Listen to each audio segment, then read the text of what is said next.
sudah nggak bisa diselamatkan lagi. Atau jangan-jangan visi misi para pembuatnya adalah agar para penonton masuk neraka jalur ngejulitin film ya. Astagfirullah. Janin iblis neraka ini memang nggak pantas dilahirkan ke dunia. Udah.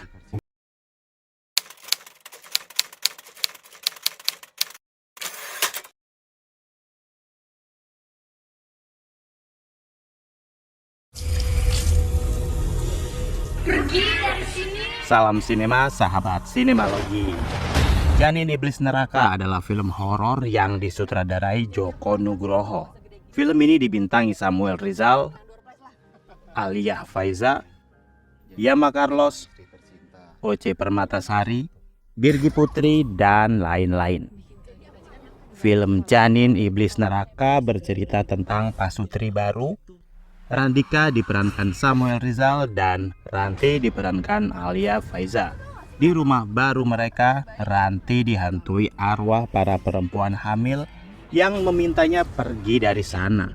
Pada saat bersamaan, sosok iblis yang dapat menyerupai manusia juga datang mengganggu Ranti. Kekacauan dalam kehidupan pasangan itu mulai hadir ketika Ranti hamil dan anak yang dikandungnya merupakan janin iblis yang sering hadir menyerupai suaminya. Otomatis Randi menaruh kecurigaan pada calon bayi yang dikandung Ranti.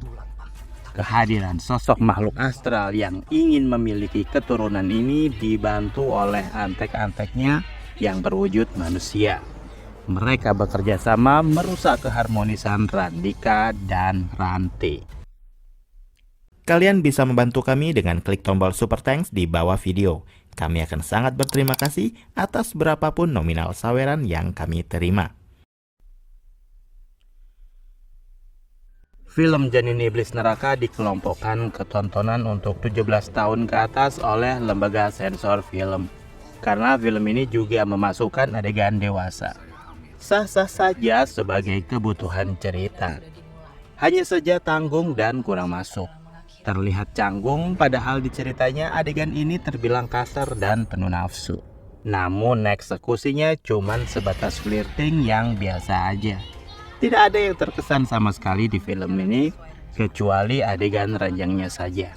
Sisanya adalah ajang pamer kekacauan sinematik yang luar biasa ambiar. Di awal saja penonton sudah disuguhi adegan yang cukup bikin mulut saya menganga. Belum apa-apa, cobaan penikmat film horor baru saja dimulai. Tayal sepanjang film hingga tuntas, saya hanya menyesali kenapa bisa-bisanya menyempatkan waktu 81 menit lebih menonton kumpulan kisah kebodohan yang direkam dengan kamera. Premis cerita tentu tidak asing. Film paling populer dengan premis kayak gini adalah Rosemary's Baby. Janin Iblis Neraka adalah versi kearifan lokal ala kadarnya. Penulisan cerita film ini terlihat serba digampangkan. Editing dan pengolahan warna gambar termasuk efek visual juga sangat berbudget rendah. Semua terlihat digarap dengan sukacita alias suka-suka saya. Padahal dari judulnya, kata iblis dan neraka adalah jaminan bakal film ini penuh efek fantastis dan memukau. Tapi apa daya, judul hanya tinggal judul. Saya jadi berpikir kenapa janin mesti dititipkan ke manusia. Demi apa?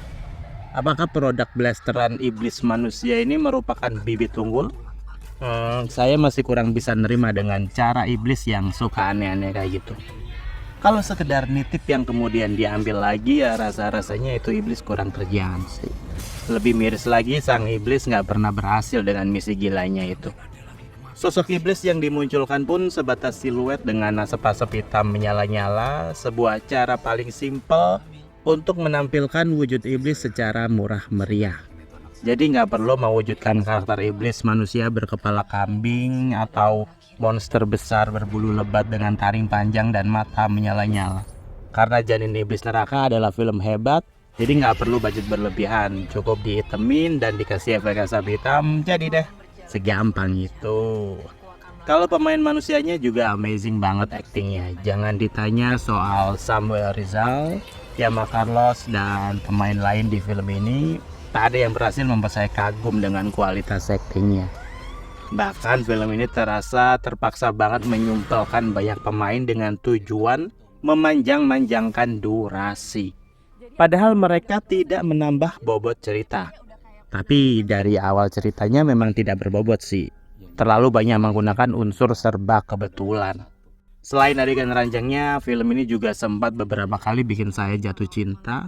Kebetulan saya adalah penggemar horor yang ngefans dengan film yang sering mengumbar adegan jendela kebuka sendiri. Lebih senang lagi adegan tersebut sampai diulang lebih dari 5 kali. Jadi coba bayangkan, mungkin anggapan sutradaranya bakalan sangat menyeramkan. Dan benar, adegan itu menyeramkan banget, sangat menyeramkan.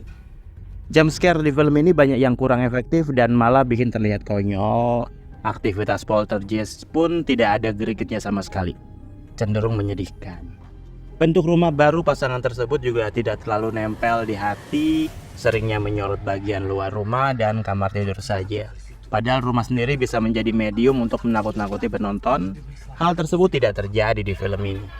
Dengan judul bombastis Janin Iblis Neraka, harusnya film tersaji penuh darah, banjir efek visual gila-gilaan, dan super wow. Sayangnya saya harus kembali sadar bahwa White Collar Pictures adalah rumah produksi yang pernah membuat film Jin Korin.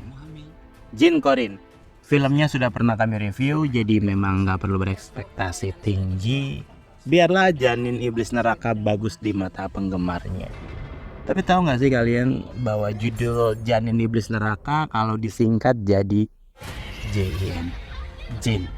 Wow, fakta yang lumayan mind blowing ya sih ini. Pada akhirnya sebuah film akan menjadi menyeramkan bila terdiri dari elemen cerita busuk, departemen artistik kalah kadarnya, divisi efek visual pas-pasan, daya imajinasi mentok, dan berbasis pada template horor usang. Sudah nggak bisa diselamatkan lagi. Atau jangan-jangan visi misi para pembuatnya adalah agar para penonton masuk neraka jalur ngejulitin film ya. Astagfirullah. Janin Iblis Neraka ini memang gak pantas dilahirkan ke dunia. Udah. Demikian video reaksi dari film Janin Iblis Neraka yang tayang di bioskop. Silakan like, komen, dan subscribe kanal ini. Cek juga akun-akun media sosial Sinemalogi. Dan jangan lupa bersinema dahulu, berbahagia kemudian.